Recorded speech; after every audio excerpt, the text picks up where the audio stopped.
नमस्कार, मैं हूं मदन सिंह और आप देख रहे हैं न्यूज बायोस्कोप। इस वक्त हमारे साथ मौजूद हैं आदिवासी मामलों के जानकार प्रोफेसर कर्मा ओरांव, आदिवासी मूलवासी संगठन के सक्रिय सदस्य भी हैं। सर, जिस तरह से राज्यपाल ने टीएसी को असंवैधानिक बता करके वापस कर दिया है फाइल को, इसको किस रूप में देखते हैं? राज्यपाल ने जो बातें कही है उसमें यह है कि राज्यपाल के शक्तियों को खत्म किया जा रहा था, इसलिए विधिक सलाह के साथ इसको वापस किया जाता है। देखिए, राज्यपाल का कदम सही है और उन्होंने जो ऑब्जर्वेशन किया है, जो निर्णय किया है, वो सही कदम है। क्योंकि टीएसी ट्राइबल एडवाइजरी काउंसिल जो है वो संविधान के 244 के तहत 5वीं अनुसूची के तहत अनुसूचित क्षेत्र के लिए बनती है। उसमें tribal administration, tribal welfare, tribal के मामलों को एक तरह से द्रष्टव्य किया जाता है और डिसीजन लिया जाता है। मैं आपको बताऊं कि ये पावरफुल बॉडी राज्यपाल के मातहत होना चाहिए, भले चीफ मिनिस्टर को नियुक्त करते हैं इसके लिए। तो इसको संवैधानिक प्रक्रिया को खंडित किया गया है और राज्यपाल को ओवरलुक किया गया है। ये सबसे बड़ा दुर्भाग्यपूर्ण स्थिति झारखंड के लिए है।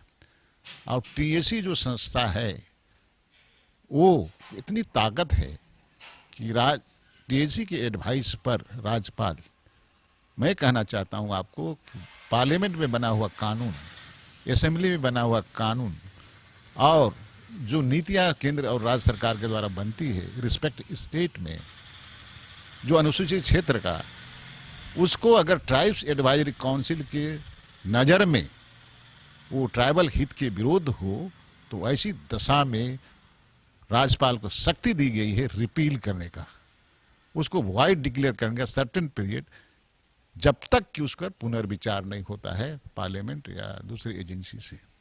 तो इतनी बड़ी शक्ति को चीफ मिनिस्टर यूजअप कर लिया और इसको अपने अधीन कर लिया और जो मनचाहा डिसीजन कराएगा। तो फिर राज्य सरकार के निर्णय का नकेल कौन करेगा? केंद्र सरकार निर्णय कौन करेगा? ये विशेष प्रावधान कॉन्स्टिट्यूशन में है। इसको झारखंड में ये दुर्भाग्य है हम आदिवासियों का कि वर्तमान सरकार ने लिक्विडेट करने का काम किया है। कितना महत्वपूर्ण है झारखंड जैसे स्टेट के लिए टीएसी का गठन होना, क्योंकि 2 वर्ष बीत चुके हैं लेकिन अभी तक वो मामला लटका हुआ।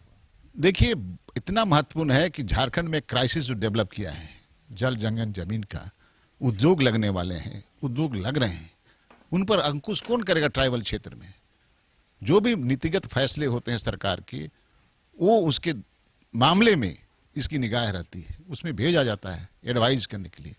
अगर इसके नज़र में गलत हो, ये प्रोजेक्ट नहीं बनना चाहिए, ये नीति नहीं बनना चाहिए, इससे डिट्राइबलाइजेशन होगा, इस क्षेत्र का जो जनजीवन है, संपूर्ण जीवन पद्धति है, बाधित होगा, उनका आखेट बाधित होगा। ऐसी दशा में वो कानून रद्द हो जाता है, उसको डिसीजन नहीं ले सकता सरकार। लेकिन यहाँ तो कोई अंकुश नहीं है, तो इसीलिए इसके जो महत्व को छरित किया है राज्य सरकारों ने अपने हित के लिए, चूंकि उसको डिसीजन लेना है, गड़बड़ सड़बड़ करना है, इसीलिए ये बहुत बड़ा प्रावधान को राज्य सरकार ने गड़बड़ किया है।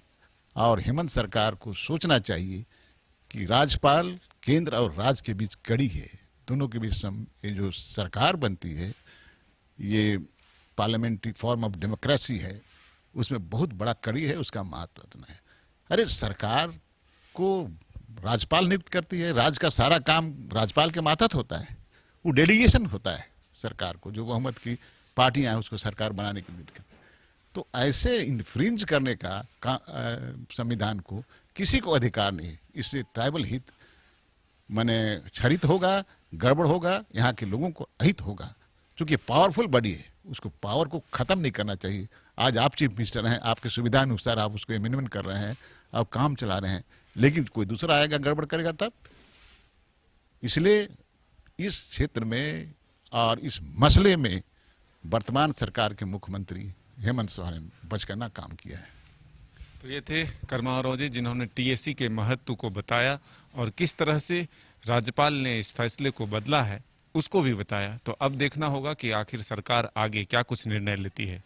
फिलहाल इतना ही। अपने सहयोगी विकास के साथ मदन सिंह, न्यूज बायोस्कोप, रांची।